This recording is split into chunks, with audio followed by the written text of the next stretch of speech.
Hello dear friends, welcome back to online video lecture series of Jet Propulsion and Aircraft Engineering.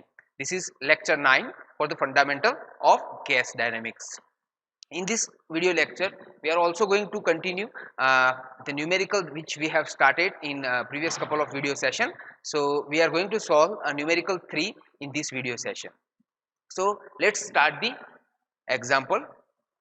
An aircraft is flying at an altitude of 11,000 meter at 800 kilometer per hour.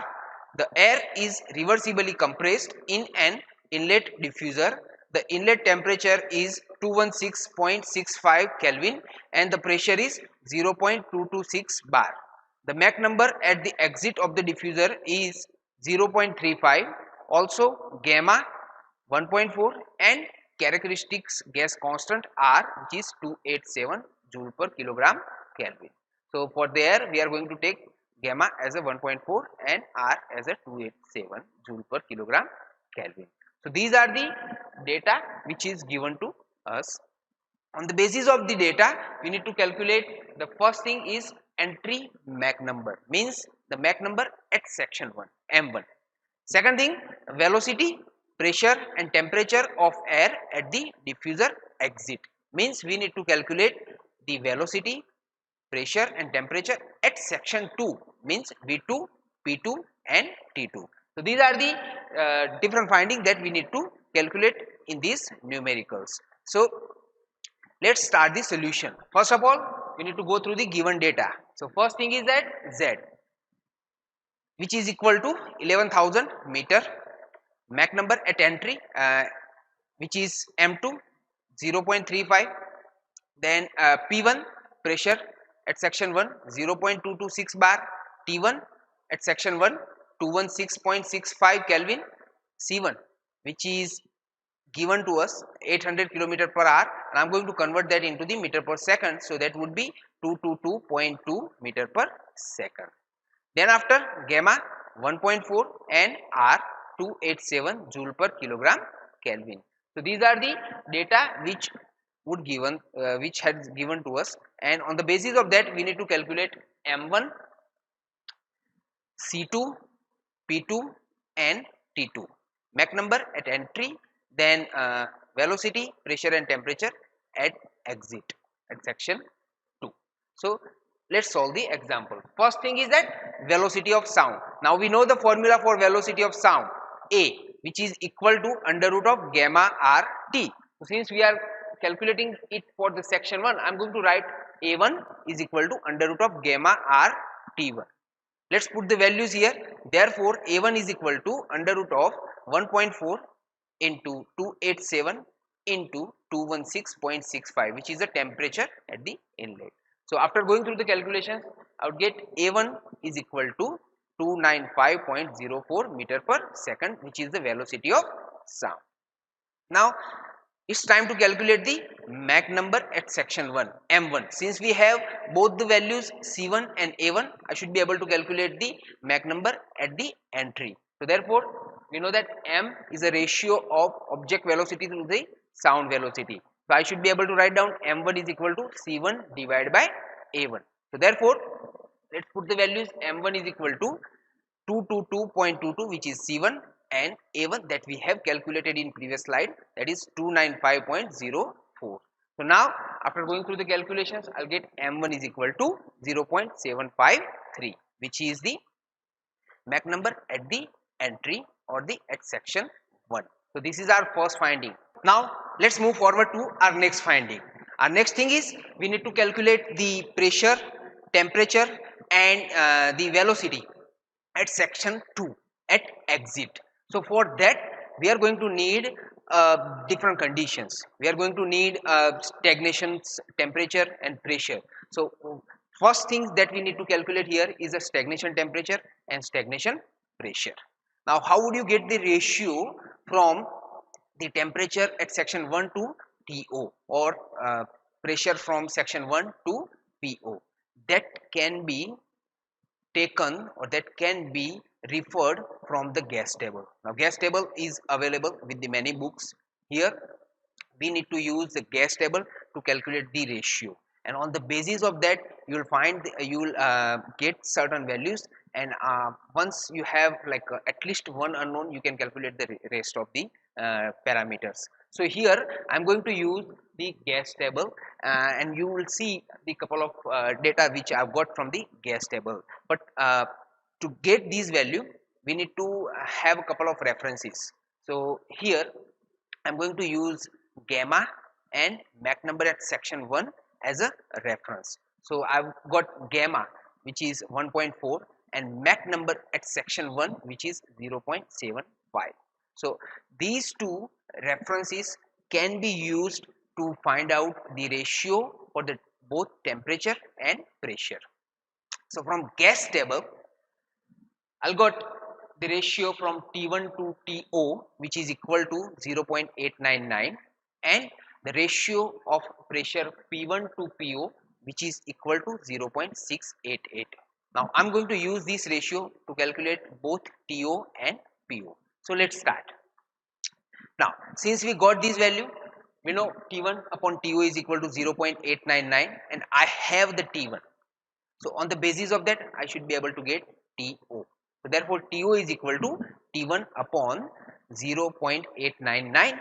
I'm going to put the values of T1 which is 216.65 divided by 0.899, and I'll get the TO which is equal to 240.98 Kelvin. So this is the stagnation temperature.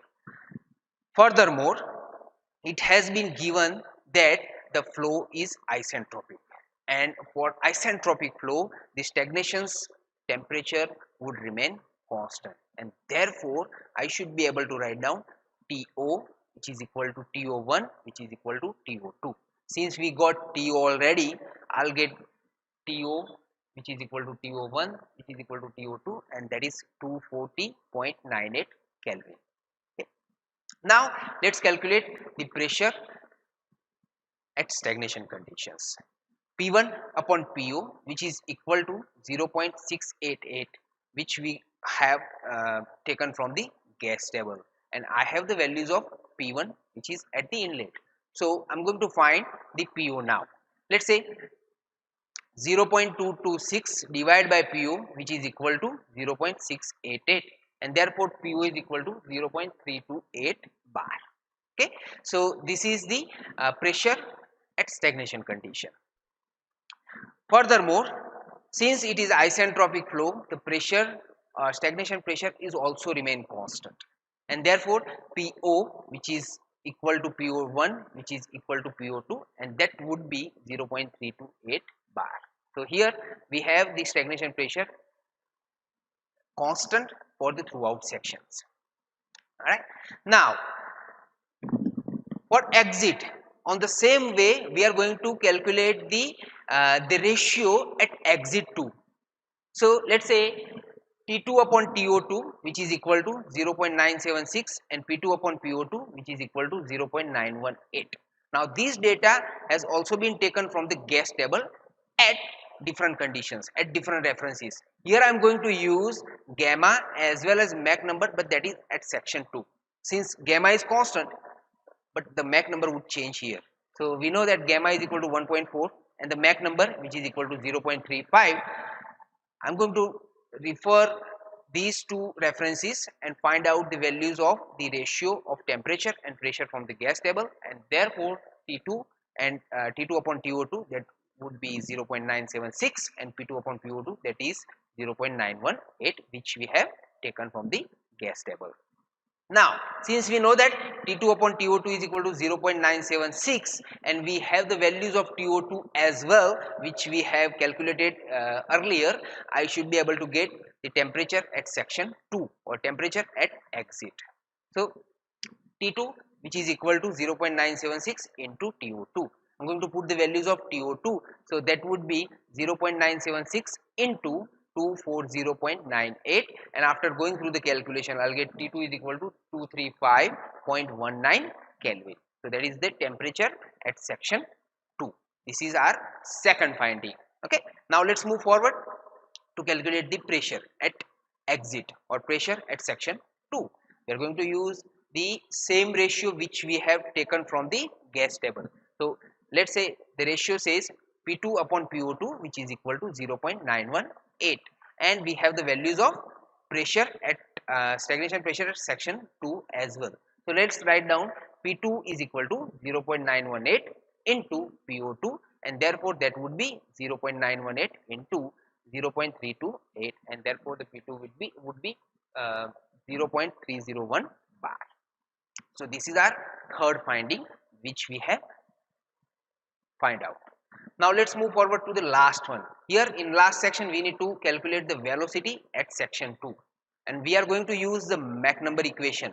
Mach number, which is the object velocity to the sound velocity. Since we have the Mach number at section 2, but we have to calculate the velocity of sound at section 2 at exit, and for that we are going to use the equations called A is equal to under root of gamma r t, and it is for the section 2, that would be A2 is equal to under root of gamma r t2.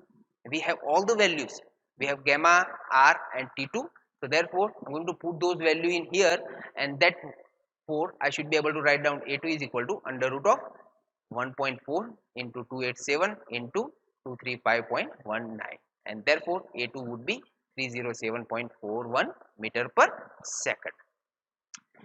Then after I should be able to calculate the velocity at section 2, and for that I'm going to use the equation for exit Mach number, m, which is equal to c upon a, and since it is for the section 2, I'll write down m2 is equal to c2 upon a2.